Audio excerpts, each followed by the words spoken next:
I think there's been some sort of mistake. I do not make mistakes. Awaiting final vectors. Vectors? I don't have any vectors. I'm just a kid. That is obvious. But your brain has been programmed with all appropriate star charts. You mean that's why my brain has been coming up with all that stuff? Yes. You are the Navigator. Flight of the Navigator is an American-Norwegian-produced science fiction adventure film released in the United States on the 30th of July 1986. It was released as late as 1988 internationally in some countries. Although now regarded as a Disney movie, this was originally an independent film. The picture was produced at $9 million, and the production company Producer Sales Organization put up 2/3 of the budget, while the rest came from a Norwegian company called Viking Film. Due to mixed reviews and claims Disney didn't do a great job at promoting the movie, Flight of the Navigator was deemed a box office disappointment, taking only $18.5 million on its initial run. The Navigator. You are the Navigator and his crew.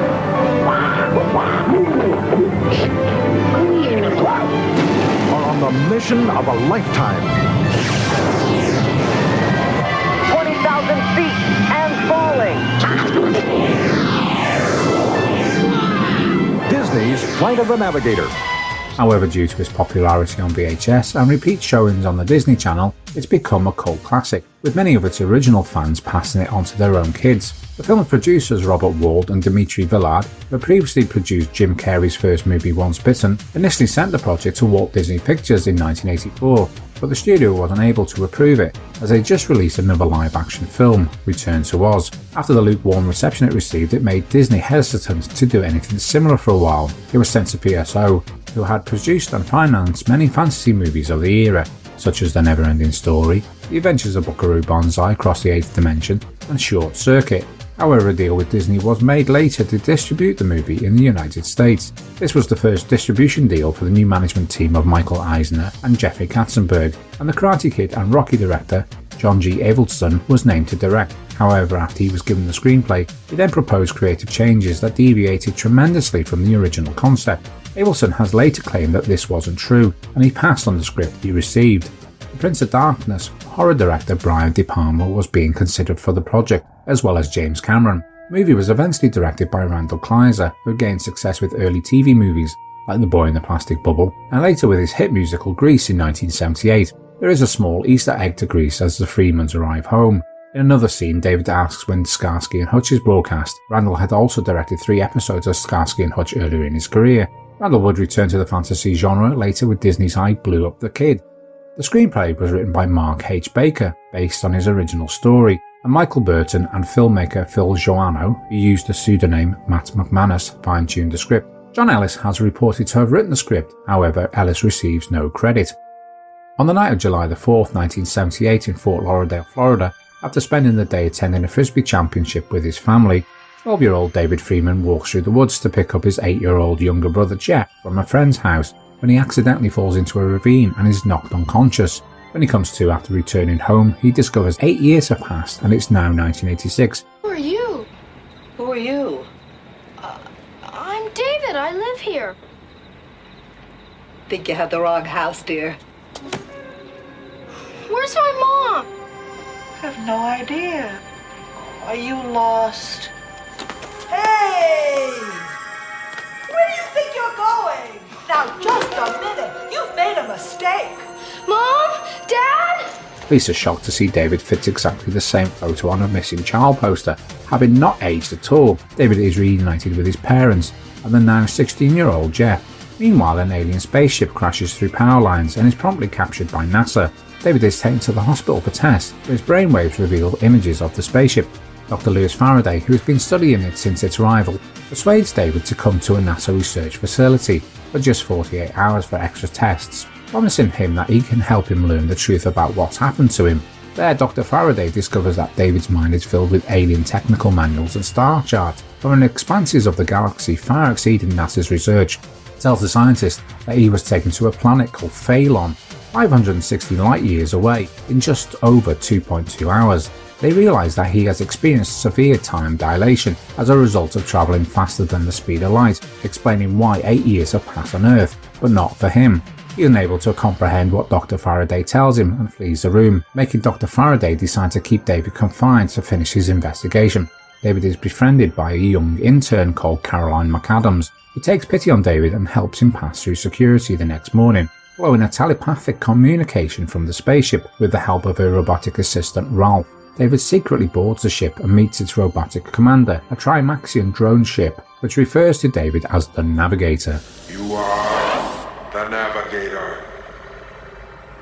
Canadian child star Joey Cramer stars as David Scott Freeman. Joey also starred in the Tom Sadek tech noir thriller Runaway in 1984.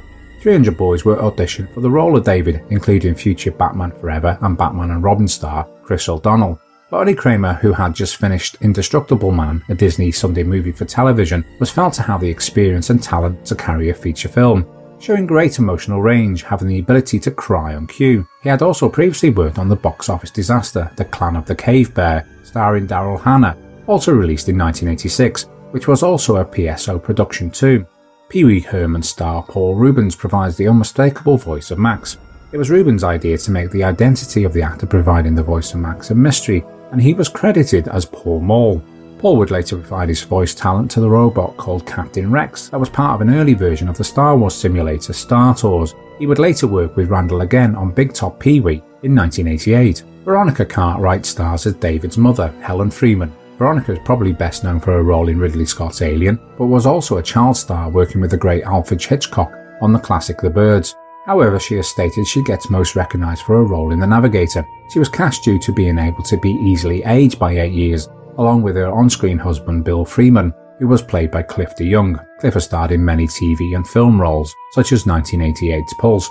Sarah Jessica Parker stars as Caroline McAdams. This was one of her first roles. Parker, of course, became noted for her role as Carrie Bradshaw in the 90s HBO series Sex and the City. She has publicly, however, distanced herself from this movie, claiming she did it only for the paycheck and doesn't really remember much about the production, which is a shame as she has a great on-screen chemistry with Joey Cramer, who said he had a great time with Parker on set. You know,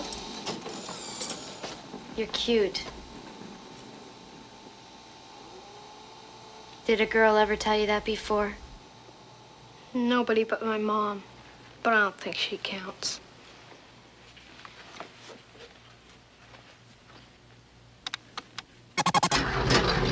Matt Adler has a small but important role as Jeff Freeman, the 16-year-old version of David's younger, now older brother. Matt has previously starred alongside Michael J. Fox in Teen Wolf and has become a successful voice artist later in life.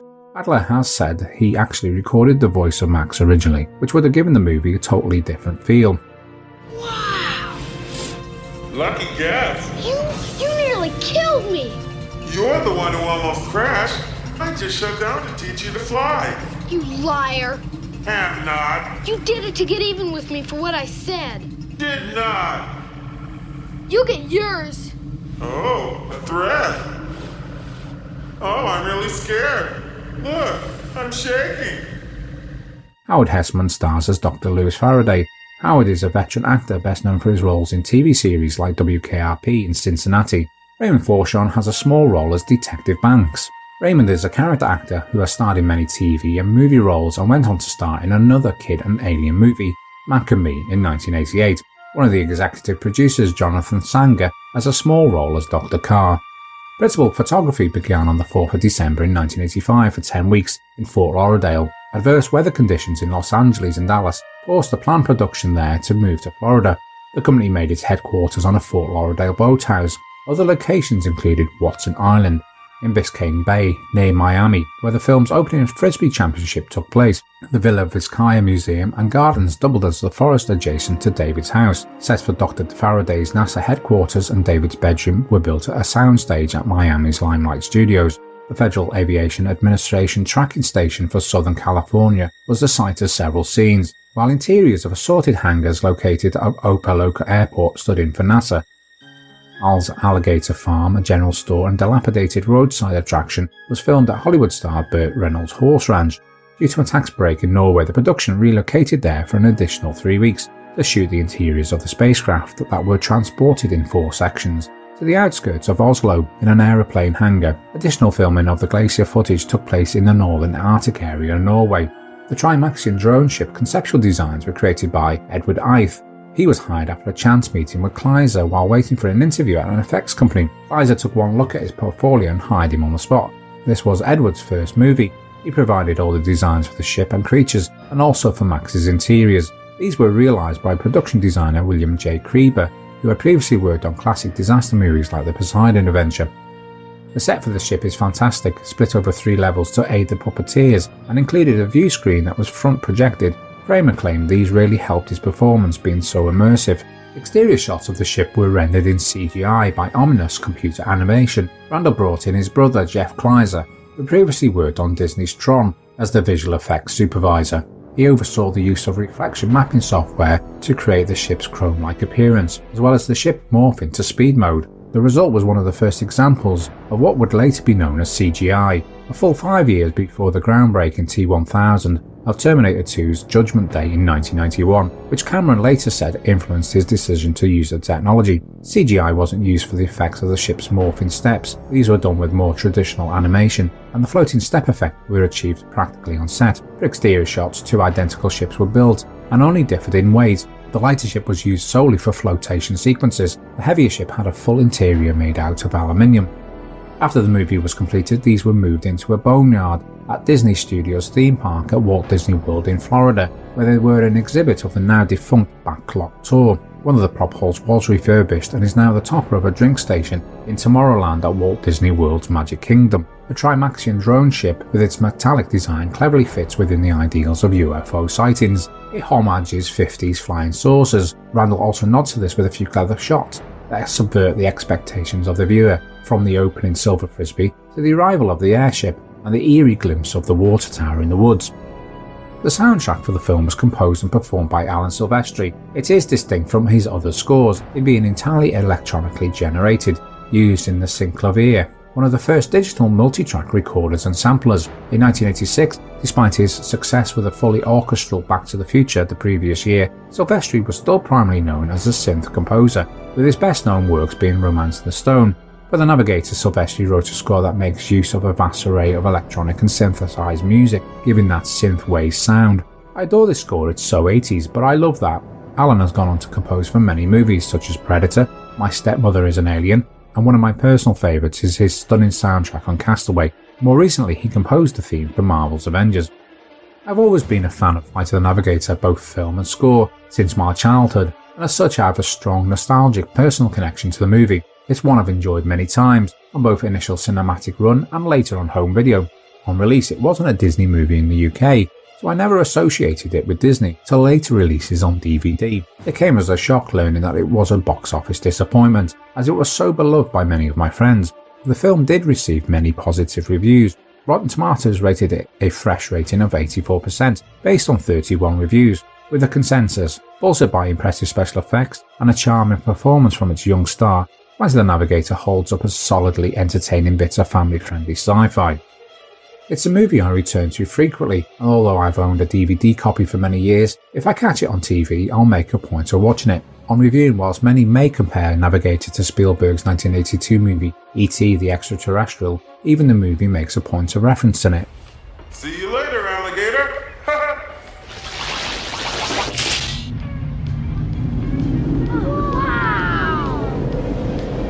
Son of a gun! He just said he wanted to phone home. I have noted some other influences. Disney's The Cat from Outer Space from 1978 is one. Not only does the ship design and character situation have similarities, an alien needs the help of a human to return home. Whilst being held by the US military and NASA officials, the cat is given a human name, Jake, as his is too complicated, not too dissimilar to that of Max. The first half of the movie draws on plots from The Twilight Zone and tropes from movies like Spielberg's 1977 classic Close Encounters of the Third Kind and 1980's Hangar 18, which focuses on the government cover-up of a crashed alien craft held away from the public. You will learn the incredible story of the most startling government cover-up ever conceived. See the story of the UFO cover-up, Hangar 18.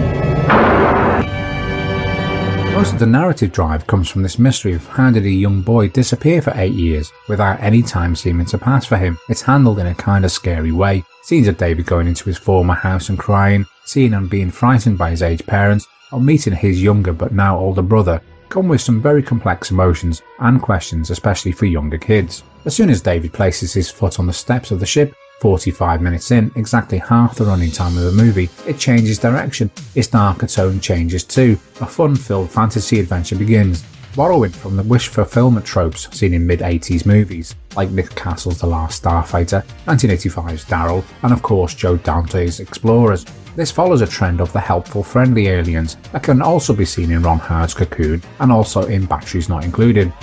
Joey Cramer does an excellent job as David. He pretty much has to carry the movie, and his on-screen relationship with Max is so heartfelt. It's a credit to the puppetry and on-set work of Tim Blaney and Tony Urbano, who delivered Max's lines on set, which helped Joey's performance. It's hard to believe Rubens never spent any time on set, and he and Joey never met. David and Max's chemistry only exists on film, as Rubens expertly crafted his voice over in the sound booth. You sound just like a human. No! That dumb dog will never learn to catch a frisbee. You are an inferior species, you dumb dork. Butt face. Scuzz bucket. Hey, well, if you're so perfect, what are you still doing here? I told you, I blew a fuse when I totaled out that electrical tower. Tim Blaney also provided the voice garblings of the adorable and much beloved Pugmarian puppet, which was based on a bat, and the other associated creatures. However, the loud belch made by the Garpunkel, which devours David's NASA hat, is actually the dubbed-in sound of Joey Cramer, belching, slowed down slightly to sound deeper and longer.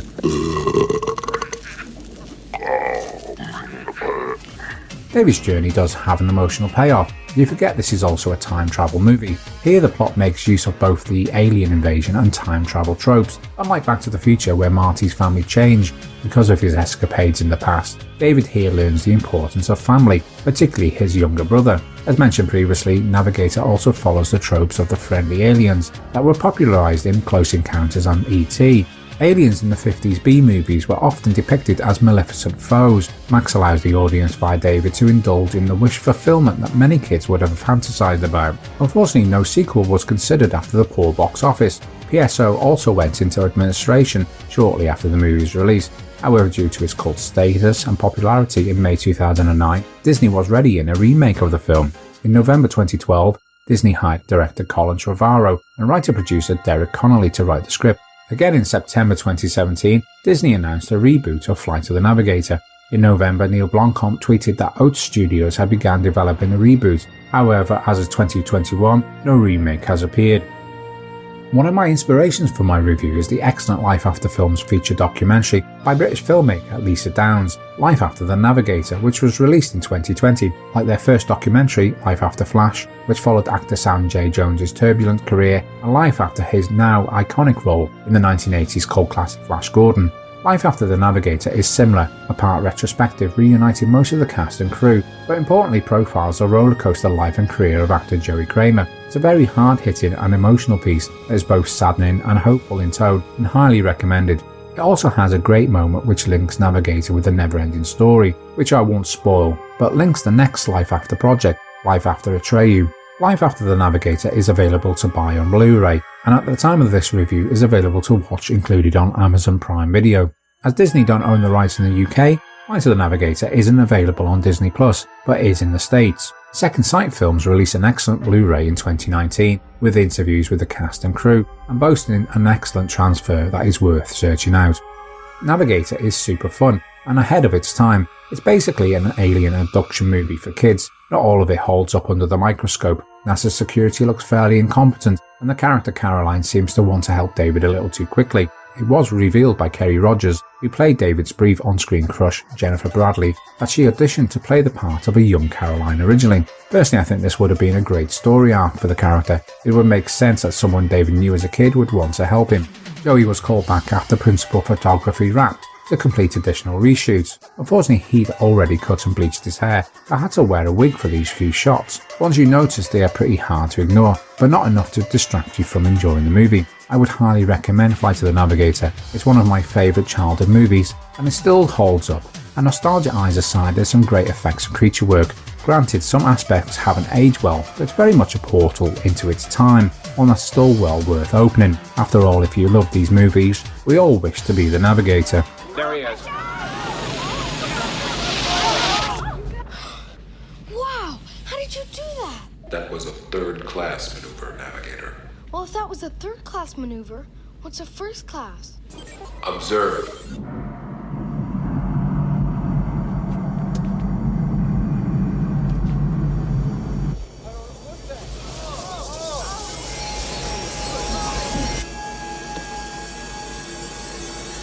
Uh-oh.